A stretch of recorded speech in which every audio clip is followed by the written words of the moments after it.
Who is Liliana Vess? Some of you who have wandered in here who are into Magic the Gathering may be asking yourself, who is she? I've just gotten into Magic and I don't know who she is.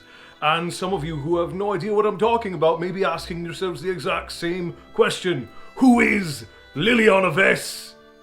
Well, boys and girls, whether you're into Magic the Gathering and its story, or the gameplay or whatever, or whether you're not, let me tell you right now. If you have a thing for broody, angry, goth girlfriends, you're gonna want to stick around and hear about the goth mommy of Magic the Gathering, Liliana Vess. So grab a drink, grab a seat. I've got a story for you.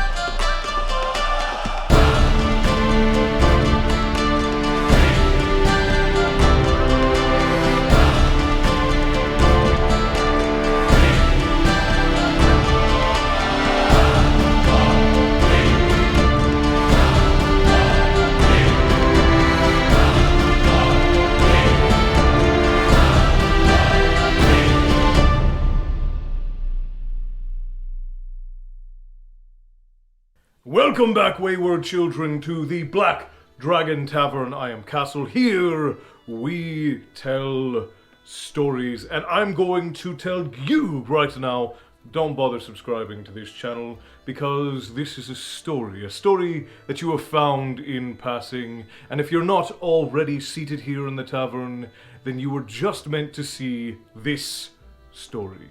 But if you do enjoy, a like is always appreciated. Now, Liliana Vess. She is a human planeswalker, also a sorceress, both a healer and a necromancer from the plane of Dominaria. Now, some of you who are not into Magic the Gathering may be looking at the screen with your tongue hanging out slightly going, what in the ever-living name of hell were the words that you spewed from your mouth, Castle? You said you were going to make this stuff make sense. Well, I will tell you right now, that was the most confusing bit about this story. Liliana Vess, very simply put, is a cleric of sorts. She is raised in the plane of Dominaria, and I've talked about planes before in my introduction to Magic the Gathering lore, which I will link up here to get you primed if you're not well associated with this type of lore and world building. But Magic the Gathering and Dungeons and Dragons do have some of the absolute best novels and storytelling in the modern era of fiction, so you would be remiss not to at least treat yourself to a couple of the finer novels and stories that can be found therein. Now, back to Liliana. Liliana is originally from the town of Benalia on the plane of Dominaria, and she was raised in an order of clerics therein. Her father was a very powerful lord, and Liliana was the rebellious type. She was a seductress of sorts. She liked to get her way by using her feminine wiles, and she was warned by all of her teachers that this would lead her down a bad path, and boy, did it lead her down a wonderful and terrible path.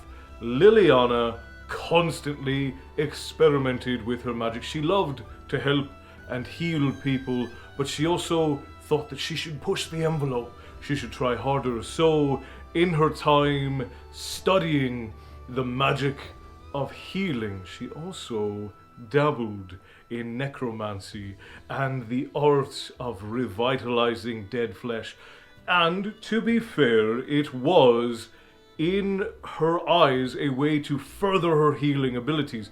She thought that she was going to be able to help people who were on the verge of death by understanding how to manipulate flesh and souls that were dead or on the verge of dying. Now, Liliana at this point is not yet a planeswalker, and again, the video that I had mentioned before will explain what planeswalkers are, but in the world of Magic, to keep it very brief, there are an infinite number of planes, and the only people who know that those planes exist and that can walk between them are creatures, humans, individuals, even sometimes machines that have what is called a spark of the blind eternities. The blind eternities being the space that is in between the planes, and they can walk through the blind eternities to any plane that they please. Now, at this point in Liliana's story, she's not a planeswalker. She is just a cleric. She is a wizard of sorts, if you will. That's going to change very soon. Her brother, her beloved brother Josu, falls ill. But it wasn't a natural illness. It was an illness brought on by her father's political enemies, a dark and evil group that wanted to strike at the heart of her father.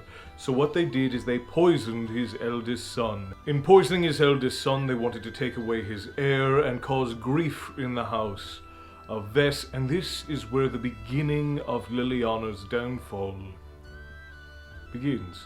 Liliana is sent out by the head of her order to find an Isis root.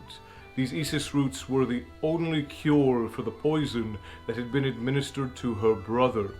And when she gets there, she finds that the entire orchard where the Isis roots, the Isis tree grew, had been destroyed and burnt to a crisp by her father's enemies. Now, the only way that she knew that it was her father's enemies that had done so was because of a strange man who claimed to be an ally of her father's, who gave her an alternative cure to her brother's illness.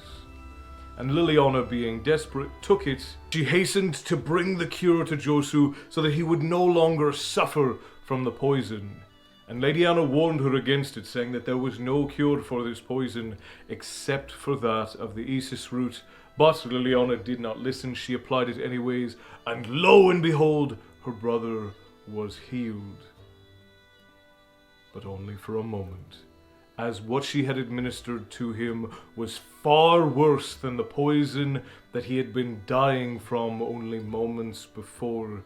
After a few hours, Josu began to go mad and was poisoned anew, going stark craving until his very flesh was burning, and he began to murder the servants of the house of Vess. And Liliana had no choice but to raise his victims from the dead to fight him off.